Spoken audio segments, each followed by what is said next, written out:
Bueno, se acercan las elecciones presidenciales y un tema obligado para cada uno de los candidatos, sin duda, son las propuestas en materia de educación en sus programas de gobierno. Es un tema que ha estado en la palestra en los últimos 4 años. Probablemente durante la administración Piñera ha sido uno de los más relevantes. Pero ¿pueden estas ideas superar la actual crisis del modelo de enseñanza en el país? ¿Cuáles son algunas de las reformas que necesita la educación en Chile? Vamos a conversar de este y otros temas, como el ranking de notas también, que ha estado en la pauta en esta semana. Nos acompaña el exministro de Educación, Ernesto Schiffelbein. Señor Schiffelbein, gracias por estar con nosotros. Bienvenido. Muy amable, gracias. Señor Schiffelbein, me gustaría comenzar por este tema del ranking de notas que ha estado en la pauta en estos últimos días y que ha generado bastante controversia. ¿Cómo analiza usted esta polémica que tiene enfrentados a los rectores del CRUCH y la ministra de Educación con los directores de los liceos emblemáticos que se han quejado por esta medida?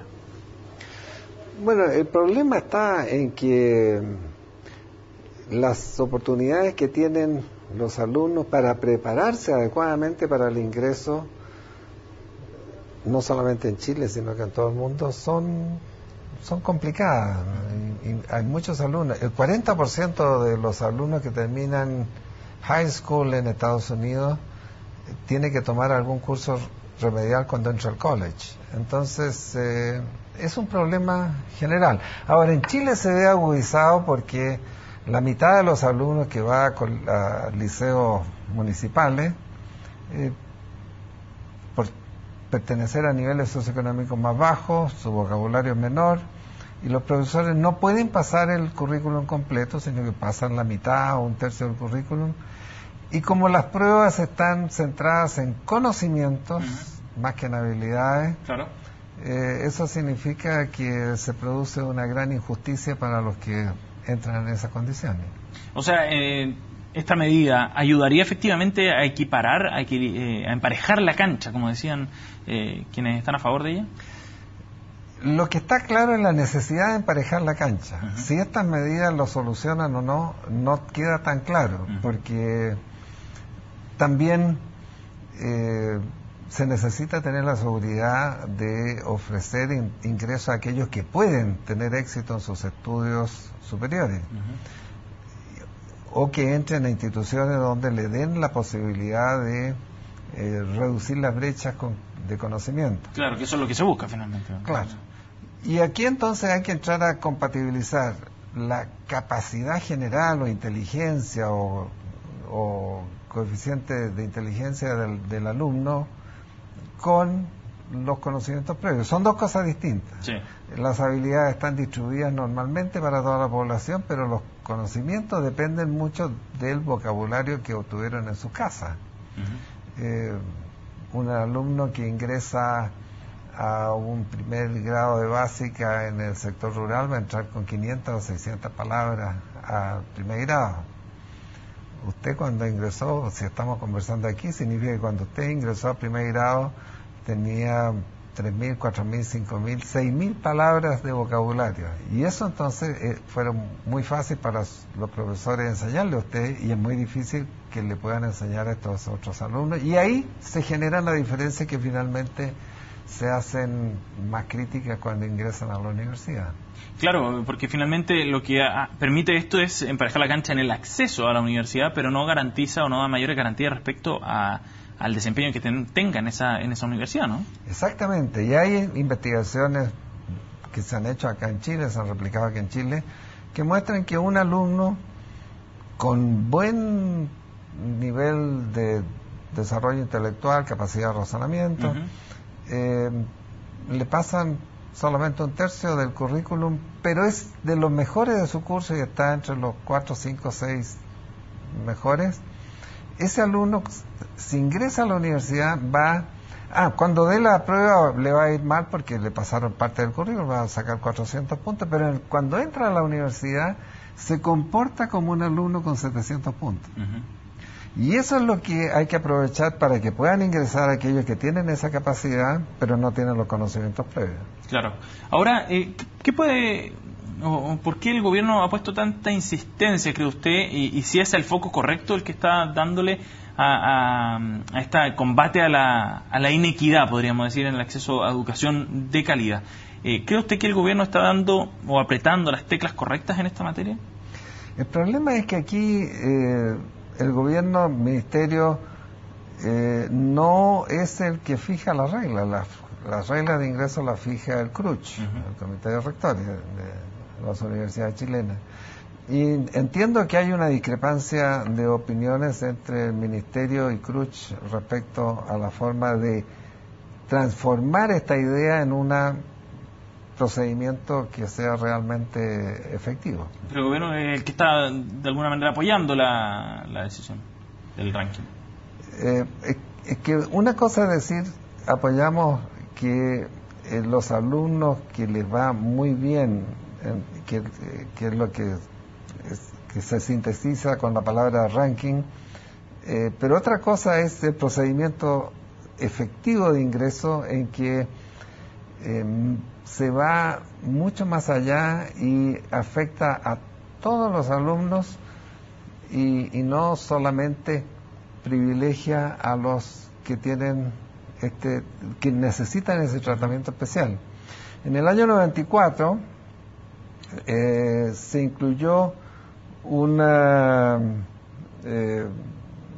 aporte fiscal indirecto, que es el aporte que siempre se ha dado para los 20.000 mejores alumnos, y se propuso un segundo aporte para beneficiar solamente a los alumnos que tenían este tipo de problemas. Acá, en cambio, se ha tomado un procedimiento más general en que no está claro que realmente se esté solucionando el problema de los alumnos que vienen de los colegios municipales. Señor Scheffelbein, pasemos a un tema, al mismo tema, digamos, de educación, pero desde el punto de vista de la campaña y de las propuestas que han surgido en torno a las campañas presidenciales. ¿Cómo evalúa usted el análisis que se ha hecho y las propuestas que han surgido en esta materia de cara a la elección del 17 de noviembre? Bueno, me recuerda mucho los tiempos en que Chile pasaba permanentemente en una constante inflación de precios y que no había manera de solucionar eso. ¿Por qué? Porque se tomaban medidas de corto plazo para responder a las presiones del gobierno cuando son problemas de largo plazo. Y creo que está pasando en educación un poco lo mismo, se está respondiendo y poder decir, mire, yo en los 4 años de gobierno pude hacer estas cosas, no me pidan más porque lo demás ya es para el próximo gobierno. Creo que en Chile no tenemos un mecanismo para analizar problemas de educación que son de largo plazo, ¿no es cierto? Son decisiones de 6, 8, 10, 12 años, con un gobierno que dura 4 años y que tampoco tiene en muchos casos los elementos necesarios para realizar los análisis técnicos correspondientes. ¿Falta una política nacional, una política de Estado, algún plan mayor que supere a los gobiernos finalmente? La solución en el caso de economía fue un comité del Banco Central. Una solución parecida la adoptó Uruguay con la ANEP, la Administración Nacional de la Educación Pública. Tiene 5 personas de 8 años y son con un procedimiento parecido al que tiene para el Banco Central acá o para la Corte Suprema, es decir, propone el gobierno, aprueba el Congreso, y eso ha funcionado muy bien en Uruguay. Eso permite tener un grupo realmente de buenos técnicos, los mejores, como pasa con la gente del Banco Central, que pueden discrepar en ciertos aspectos políticos, pero concuerdan en todo lo que es la investigación disponible y ciertas condiciones básicas. ¿Le parece muy ideologizado el debate y la discusión que se está dando en torno a la educación en estos días? Más que ideologizado, lo encuentro desinformado. Es decir, hay cosas, por ejemplo, el hecho de que en la población de 15 a 65 años, tanto la encuesta del International Adult Literacy Survey de la OCDE como la reciente réplica del Centro de Microdata de la Universidad de Chile, dice que, mire, lamentablemente de la población de 15 a 65 años, solamente el 20% puede usar información escrita para tomar decisiones inteligentes. 20%. 20%. Entonces, cuando estamos con ese tipo de problemas, y esos problemas no aparecen en la discusión, significa de alguna manera que no se está tomando en cuenta la información correspondiente. Ese es un ejemplo, pero podría dar 10 ejemplos sin problema. ¿Y por qué cree usted que efectivamente se está entonces poniendo el foco, para seguir con su ejemplo, en el ámbito universitario, cuando esa cifra nos revela que hay problemas que vienen desde muchísimo antes, desde la sala cuna y los... Desde la sala cuna, exacto, claro. ¿Por qué el foco se pone en la educación superior? Porque es razonable que un gobierno de 4 años ponga énfasis en las cosas que la opinión pública considera importantes.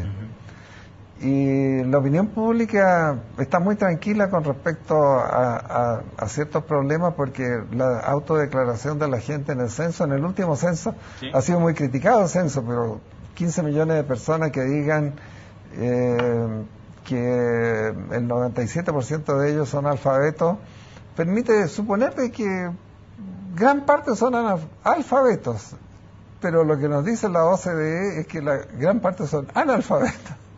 Entonces, hay un problema de información claro que se necesita abordar de una manera distinta. Desde el punto de vista de las propuestas que han hecho los candidatos, no las conocemos todas todavía, porque no tenemos todos los programas de gobierno, pero ya tenemos algunas ideas de las nociones y de los lineamientos más fuertes que han presentado. Y me da la impresión de que no todos tienen un diagnóstico común muy parecido, ¿no? No todos tienen el mismo foco. Eso habla precisamente de lo que estamos conversando, de la falta de información, y dificulta más aún el problema, porque si no tenemos un diagnóstico común, ¿cómo resolverlo, ¿no? Por ejemplo, yo no he visto en ninguno de los candidatos que diga que no es posible que la mitad de los niños en 4º grado en el CIMSE no entienden lo que leen, en 4º grado, en circunstancias que toda persona que llega con los 3.000, 4.000 o 5.000 palabras que hablábamos antes, en un año aprende.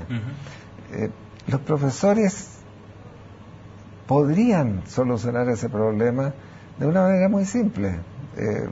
10 de los mejores educadores del mundo, no de Chile, del mundo, de Stanford, de Harvard, de Vanderbilt, de las mejores universidades del mundo, han dicho, mire, en un caso como el de Chile, si los mejores profesores están ahora atendiendo un 5º, 6º o 7º grado, póngalo en el 1.er grado, porque ahí es donde está el problema. Donde está el problema, claro. Y con eso usted resolvería la mitad de este problema que hemos mencionado, que lo ha detectado la OCDE. Pero los candidatos ponen en foco en otras cosas. Porque ellos no tienen por qué ser especialistas. Pero sus asesores, me imagino que sí. Deberían, ¿no es cierto? Pero los asesores que pueden analizar este tipo de cosas, un Fidel Oteiza, un Raúl Pizarro, un Carlos Ábalos, yo no he visto que estén asesorando a ninguno de los candidatos, a ninguno. Entonces, no es tan fácil ubicar cuáles son los 10, porque no son muchos más, ¿no? Sí. Que podrían asesorar en este tipo de cosas, que tienen la experiencia, que han realizado experiencias, que han trabajado en la realidad, no son solamente dando ideas, sino que pueden mostrar el resultado. Señor Schiefelbein, voy a tomar una de las propuestas que ha generado probablemente más debate, más discusión, que es esta posibilidad que ha planteado Michelle Bachelet, Marco Enrique Sominami también lo plantea, de entregar educación gratuita, superior gratuita, a toda la población, al 100%, digamos, ¿no? Y no solo, incluyendo a los más ricos, al 20% más ricos. ¿Cómo evalúa usted una medida de ese tipo? ¿Es conveniente o no? ¿Es prioritario hacer algo así?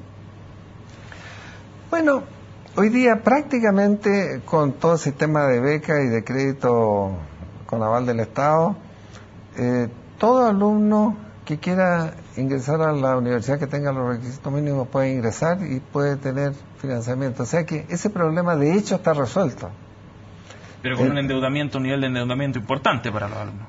Ya, pero al mismo tiempo eso es automático, ¿no es cierto? Porque también había un problema y ese sí que se resolvió maravillosamente, se usó el mismo esquema que tiene Australia, y entonces sí, cuando sale su renta, el 10% de su renta no alcanza para pagar el crédito, prácticamente desaparece. O sea, en realidad lo que está pagando es un 10% de los mayores ingresos que va a tener en el futuro, y eso parece muy así. Ese problema, en comparación con que el 80% no pueda usar, es decir, son incomparables, ¿cierto? Entonces, este problema está resuelto, concentrémonos en el problema que falta, que es el que la población de Chile realmente pueda entender el mensaje de texto simple, porque ese es el mundo que viene. El mundo está mal puesto el foco entonces con una medida como esa. Absolutamente. ¿Cree usted que es una medida muy populista? Responde a la presión de la opinión pública, y entonces falta informar a la opinión pública. Los medios de prensa necesitan informar sobre este tipo de problemas, porque la información, sin que nadie lo quiera, se ha desinformado a la opinión pública. Ernesto Schiffelbein, ex ministro de Educación, rector además de la Universidad Autónoma de Chile, gracias por haber estado junto a nosotros aquí en CNN Chile, muy amable. Que estén muy bien, gracias. Hacemos una pausa, nos reencontramos en unos minutos, no se vayan.